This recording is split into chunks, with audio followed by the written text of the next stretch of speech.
4টি ঘাঁটিতে মার্কিন সামরিক স্থাপনাকে লক্ষ্য করে ধ্বংসযজ্ঞ চালিয়েছে তেহরান।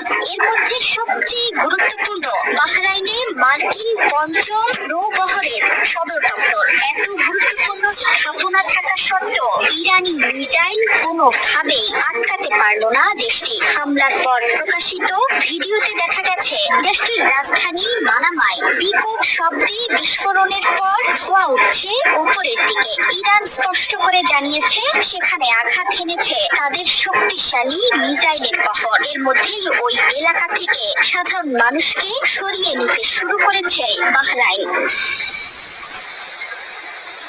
একই সময়ে কুয়েত এবং সংযুক্ত আরব আমিরাতেও বিস্ফোরণের শব্দ শোনা গেছে। এছাড়া কাতারের প্যাট্রিয়ট প্রতিরক্ষা ব্যবস্থা ইরানের একটি মিসাইল ঠেকিয়ে দিয়েছে বলে জানিয়েছে কাতার ভিত্তিক সংবাদ মাধ্যম আল জাজিরা।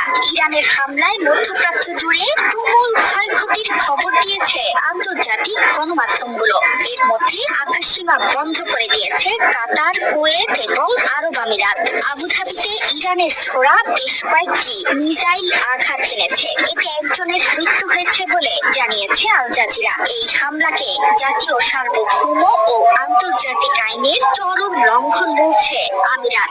এমনকি এর জবাব দেওয়ার হুঁশিয়ারিও দিয়েছে দেশটি। সংযুক্ত আরব আমিরাতের আবুধাবিতেও পাওয়া গেছে বিকট বিস্ফোরণের শব্দ। সৌদি আরবের রিয়াদ থেকেও এসেছে বিস্ফোরণের শব্দ। মধ্যপ্রাচ্যের মোট 5টি ঘাঁটিতে এর মধ্যে আঘাত হেনেছে তেহরান।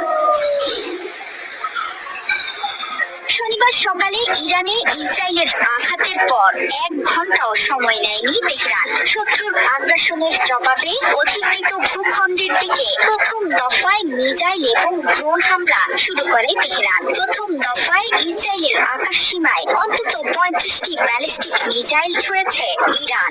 এর মধ্যে কিছু কিছু মিসাইল প্রতিহত করলেও বেশিরভাগই আঘাত এনেছে লক্ষ্যবস্তুতে। ধ্বংসযজ্ঞের ভিডিও প্রকাশ করতে শুরু করেছে গণমাধ্যমগুলো। এখন পর্যন্ত একজন ইসরায়েলির আহত হওয়ার খবর পাওয়া গেছে ইরানি মিসাইলের আঘাতে।